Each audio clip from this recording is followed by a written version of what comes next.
চট্টগ্রামের সাগরিকা এলাকায় মালবাহী ট্রেনের সঙ্গে ট্রাকের সংঘর্ষে একজন নিহত হয়েছেন।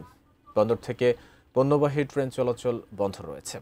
ঘটনার তদন্তের জন্য ৩ সদস্যের কমিটি গঠন করা হয়েছে।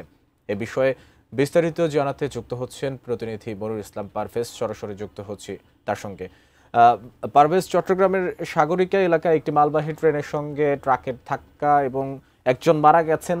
৩ সদস্যের একটা তদন্ত কমিটি গঠন করা হয়েছে। ঠিক কবে নাগাদ তদন্ত প্রতিবেদন তারা জমা দিবেন, সেই সাথে এই ঘটনার একটু বিস্তারিত জানতে চাই আপনার কাছে। এবং এই ঠিক আমার পেছনে আপনারা দেখতে পাচ্ছেন যে একটি ইঞ্জিন যে পড়ে গেছে, সেই ইঞ্জিনটির নাম্বার হচ্ছে 3008 এবং সেটি আপনার এই বন্দর থেকে মাল নিয়ে ঢাকা যাচ্ছিল। ঠিক সেই মুহূর্তে এখানে এই ঘটনাটি ঘটে এবং আমি এই যতটুকু এখানে খবর পেয়েছি যে এখানকার যিনি দায়িত্বে রয়েছেন, ডিআরএম যিনি দায়িত্বে রয়েছে, তার সাথে আমি কথা বলেছি। তিনি যেমনটি আমাকে জানিয়েছেন, অর্থাৎ এখানকার এই ঘটনাটির জন্য ওনারা ট্রাককে দায়ী করছেন। সেই ট্রাকটি এখানে খুব দ্রুত গতিতে গিয়ে ট্রেনকে মেরে দেয়, সেজন্য তথ্য আমাদেরকে জানানো হয়েছে। অর্থাৎ এখানকার যে ঘটনাটি ঘটে এটি সম্পূর্ণরূপে ট্রাক দায়ী, সে ধরনের কথা আমাদেরকে জানানো হচ্ছে। তো আমরা জানতে চেষ্টা করেছি এবং তারা বলছেন যে ৩ সদস্যের একটি কমিটি গঠন করে দিয়েছেন ডিআরএম। উনি বলছেন দ্বিতীয় এটার প্রধান করা হয়েছে দ্বিতীয়কে, এছাড়া ডিএম 3 সহ আরো 2জন সদস্য, অর্থাৎ ৩ সদস্যের কমিটি এখানে করা হয়েছে।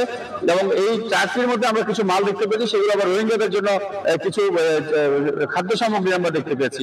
আসলে এটি আবার এই ঘটনাটি ঘটার পর আমরা এখানকার রেলের যারা কর্মকর্তা তারা বলছেন যে উদ্ধারকারী যে রিলিফ ট্রেন রয়েছে সেটি 11 থেকে রওনা দিয়েছেন, সেটি আসতে হয়তো আরো 2-3 ঘন্টা সময় লাগবে। এরপরেই আসলে এই যেটা একটি ইঞ্জিন পড়ে গিয়েছে এবং সাথে একটি যে কন্টেনার যে বগি সেটি পড়ে গিয়েছে। আর যিনি নিহত হয়েছেন, সেই নিহত যিনি হয়েছেন সেটা বলছে যে এখানকার যিনি নাইট গার্ড রয়েছে তিনি মারা গিয়েছেন, সেটা কথা বলছে। আর ট্রাক ড্রাইভার এবং হেল্পার দুজনে কিন্তু পলাতক রয়েছেন এবং ট্রেনের যে যিনি ট্রেন চালক এবং সহকারী দুজনেই কিন্তু আহত অবস্থায় হাসপাতালে ভর্তি রয়েছেন।